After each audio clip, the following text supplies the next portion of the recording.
Olá a todos, bem-vindos a mais um programa Você é que Decide. Eu sou Jorge Tadeu, presidente e fundador da Igreja Maná, estamos em 40 e tal países, mas também sou engenheiro civil e especializado em pontes e estruturas especiais, e faz bastantes anos que eu decidi servir a Deus e ajudar as pessoas. Este programa tem um grande objetivo, que é ajudar você, não é você que é da Igreja Maná, da qual eu sou fundador, mas é você que é português. Seja de igreja ou não, tanto faz. Ajudar como? Ajudar você a ter os direitos que o governo é obrigado a dar-lhe.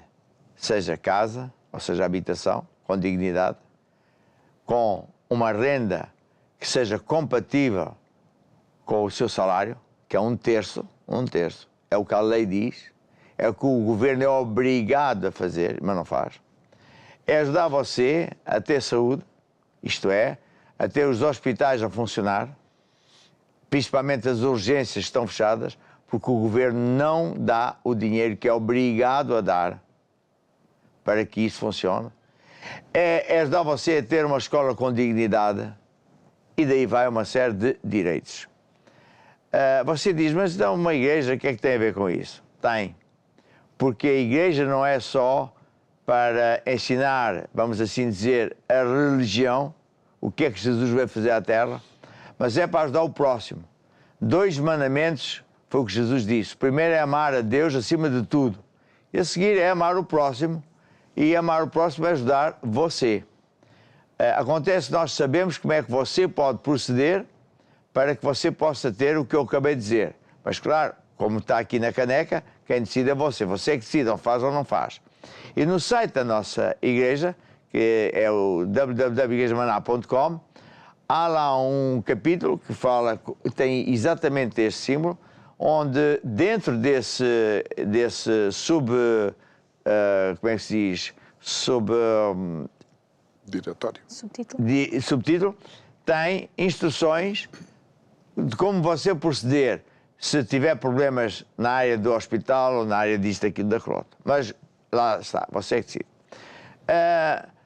Um exemplo que vai ajudar algumas pessoas a entender porque é que eu falo destas coisas. Imagine que está alguém à porta do supermercado, nitidamente mal, doente, que se calhar nem anda bem, barba a fazer, mal cheiroso, cheio de fome e de mão estendida, e ele diz, dê-me de comer, por favor. Ele nem pede dinheiro.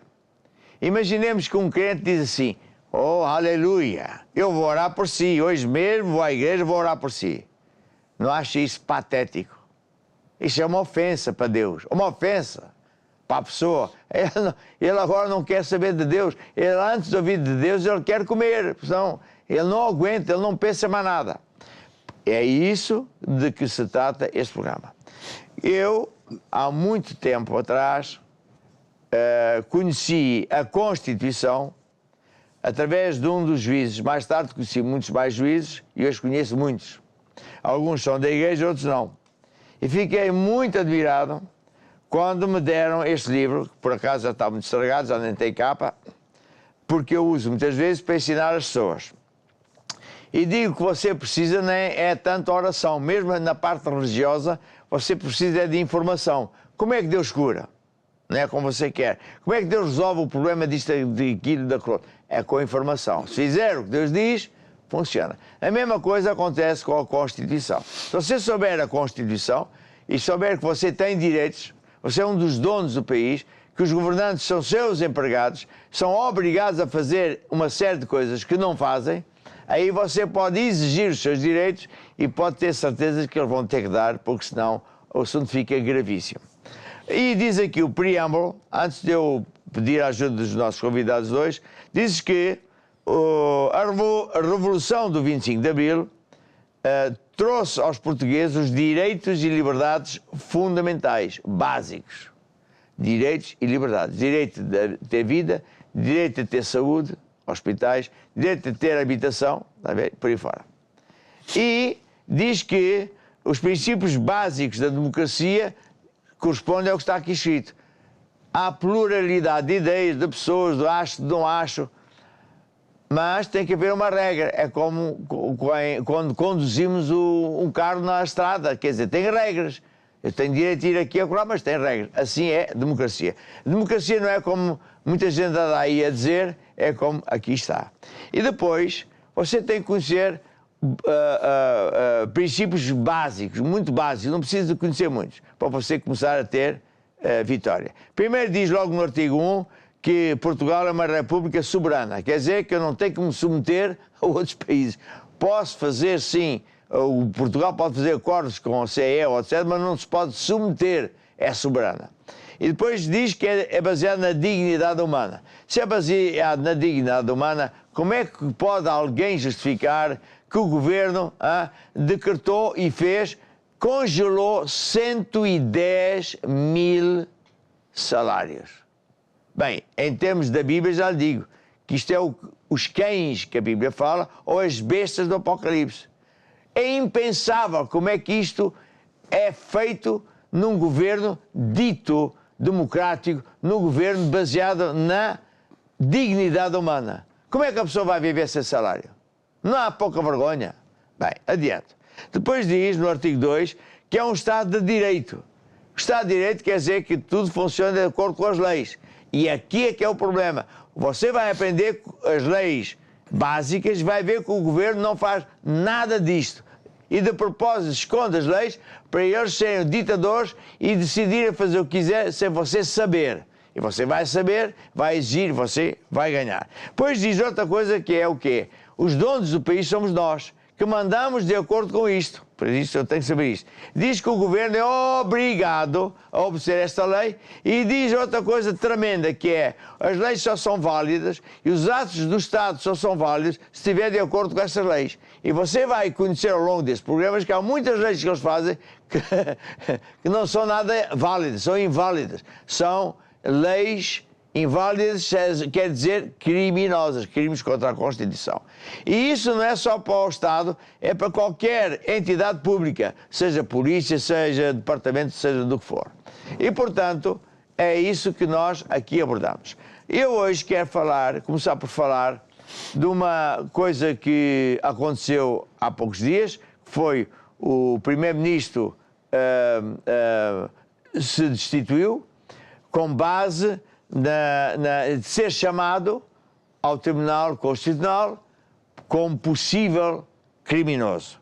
E quero falar com base nisso e com base no que está aqui no semanário chamado Sol, em que o Presidente do Supremo Tribunal de Justiça, o Presidente do Supremo Tribunal de Justiça é o Supremo, não há juiz mais importante que isto, não há tribunal mais importante, é o topo dos topos, que é o Dr. Henrique Araújo, é o juiz supremo, faz declarações inéditas, faz declarações que ao longo dos anos que eu me queixo, a juízes, meus amigos, que eu falo, que eu abordo, que estamos já há 50 anos em democracia, é a primeira vez que alguém fala alguma coisa ultra importante. E aqui ao meu lado tenho o João Pinto, que conhece isto, até me sublinhou algumas partes, que vai-me dizer o que é que este senhor falou, assim, os pontos principais. Porque isto é inédito, nunca tal se ouviu. O Supremo dizer que há corrupção, o Supremo dizer que ele não consegue ser independente. Ora, faz favor. Antes de mais, boa noite, obrigado pelo convite. De facto, esta entrevista dada pelo juiz é inédita porque nunca em Portugal nenhum juiz tinha mencionado num órgão de comunicação social de uma forma aberta aquilo que foi mencionado por este juiz, nomeadamente no que diz respeito à corrupção. Sempre que se fala de corrupção, quando aparecem os índices, eles utilizam uma palavra como quase um isco para as pessoas não se preocuparem, que é a percepção. Percepção é... isto dá a ideia que é corrupção, mas não é. E o juiz tem uma afirmação que é de facto que há corrupção ligada a entidades do Estado e depois diz, e isto não é percepção, é uma realidade. Ou seja, ele vem retirar esta palavra que era usada muitas vezes como camuflagem e dizer, não, isto não é percepção, isto é uma coisa que é real.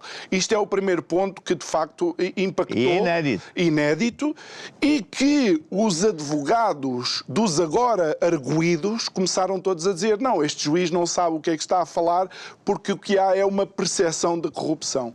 E o segundo ponto foi ele, de facto, queixar-se e usando a própria Constituição, dizendo assim, bem, a Constituição garante a separação de poderes, mas como é que o poder judicial está separado se eu não tenho uma verdadeira autonomia financeira? No fundo, aquilo que ele está a dizer é, se o meu dinheiro é o governo ou o Estado ou o legislador, o poder executivo que me dá, então onde é que está a minha independência, não é? Se eu só posso tomar decisões, mas estou limitado a eles darem-me ou não dinheiro, então eu não sou verdadeiramente independente. E de uma forma geral, eu creio que estes são as duas frases mais impactantes, os dois momentos mais impactantes, onde a figura suprema deste órgão soberano da nossa democracia, que é o órgão, o Poder Judicial, os tribunais, diz que, não, espera, há de facto corrupção, não é só uma imaginação nossa, e como é que eu posso ser independente se eles posso trabalhar se eles não me dão? Exatamente. Muito bem. Agora eu quero falar sobre os juízes e tenho aqui ao meu lado a doutora Luísa Dias, que vai-me ler o artigo 202, não é? Sim. E explicar porque é no artigo 202 que você precisa de conhecer, porque diz exatamente quem é que nós temos para nos defender, que são os juízes. E o que é que tem que acontecer. Ok. Então, o artigo 202 fala da função jurisdicional e diz que os tribunais são órgãos de soberania com competência para administrar a justiça em nome do povo, sendo que na administração da justiça incumbe aos tribunais assegurar a defesa dos direitos e interesses legalmente protegidos dos cidadãos e reprimir a violação da legalidade democrática. E aqui deixem-me dizer uma coisa relativamente à entrevista que foi ali falada pelo João Pinto, que é, de facto, a Constituição diz que os tribunais, eles são órgãos de soberania e dá-lhe até uma independência... Espera, antes que prossigamos, Sim. Explique, por favor, ao português normal, que às vezes não sabem o que é ser soberano. Sim. Portanto, eles são soberanos, eles são separados, eles não podem delegar as competências deles a ninguém, a nenhum outro órgão. Não podem receber ordens de ninguém. Não podem receber ordens de ninguém e têm uma independência que está reforçada no artigo 203, que diz que eles são independentes e só estão sujeitos à Constituição e à lei. Portanto ninguém, eles é que mandam. Sim. Ninguém pode interferir nas funções deles e eles não podem delegar as funções deles a ninguém. A ninguém. Exatamente. Então diga uma coisa, quando os políticos e o próprio Presidente da República mandam aquelas frases, bem, vou pedir opinião ao Constitucional, isso é mentira. Os tribunais, eles não são consultores. Pode acontecer o caso de haver normas, de haver propostas de lei, atos legislativos que eles queiram passar que não estejam em conformidade com a Constituição. Eles não são consultores, eles vão dar uma decisão de acordo com a Constituição que tem que ser executada. Eles têm um poder decisório que ninguém, nenhum órgão de soberania, nem o Presidente, nem o Governo, ninguém lhes pode tirar. E isto leva-nos a uma outra questão que estávamos aqui a falar há pouco, que é, se houver uma coação contra os órgãos constitucionais, por parte de um titular de um cargo político, um ministério, um ministro, o que for, isto é punível, isto é crime, há responsabilização. O titular de cargo político, que por um meio não violento nem de ameaça de violência, impedir ou constranger o livre exercício de funções de um órgão de soberania, como é o caso dos tribunais, ou de um órgão de governo próprio, será punido com prisão de 2 a 8 anos, pronto, se não corresponder a uma pena mais grave por força de outra disposição legal. E aqui é que está. Isto é crime. E, portanto, os tribunais, eles têm o poder de agir. Se não se trata de percepções, se se trata de factos, se a corrupção é factual, pois então tem que se agir, porque nenhum outro órgão pode interferir no poder decisório dos tribunais. Então, agora, se me dá licença, eu vou falar para o português normal. Vou pregar a Constituição. Sim. Vejam bem, aqui o artigo 202 diz os tribunais são órgãos soberanos. Quer dizer que o governo não manda. E, portanto, quando o doutor Henrique Araújo, não é? Que é o presidente do Supremo Tribunal de Justiça, está a dizer que não lhe dão dinheiro, na verdade, o Sr. Doutor não devia dizer isso. O Sr. Doutor tem o poder para ordenar que lhe deem o dinheiro. E se não lhe quiserem dar o dinheiro, seja porque ele queixou-se, se eu não estou a ver, foi aqui, parece-me que ele se queixou que o Medina não lhe dá dinheiro. O senhor dá uma ordem ao Medina. Se ele não obedecer, o Medina tem que ser preso. Porque é o que está aqui. O Medina não manda no presidente no Tribunal Constitucional. E o Tribunal é que manda em si. O Tribunal é que manda no Medina e no presidente, no Primeiro-Ministro. E para a Constituição se cumprir, o Governo tem que pôr lá dinheiro para o homem fazer o seu trabalho. E conforme aqui a doutora disse, que é o artigo que diz os crimes de responsabilidade dos titulares de cargos públicos, ou seja, uma pessoa que é ministro, uma pessoa que é secretário de Estado, primeiro-ministro, etc., se ele, diz aqui, impedir ou constrangir o trabalho de um órgão soberano, se o Medina, o primeiro-ministro, o secretário de Estado, seja quem for, impedir o doutor presidente do Supremo Tribunal, o doutor tem que mandá-lo prender. Porque senão isto é a República das Bananas. Portanto, o senhor doutor não pode... Imaginemos que o tribunal, como é que se diz, um general, eu queria entrar no quartel, mas o soldado não me deixou entrar. Não deixou entrar. Você manda prender o soldado. Porque então ela é para quê?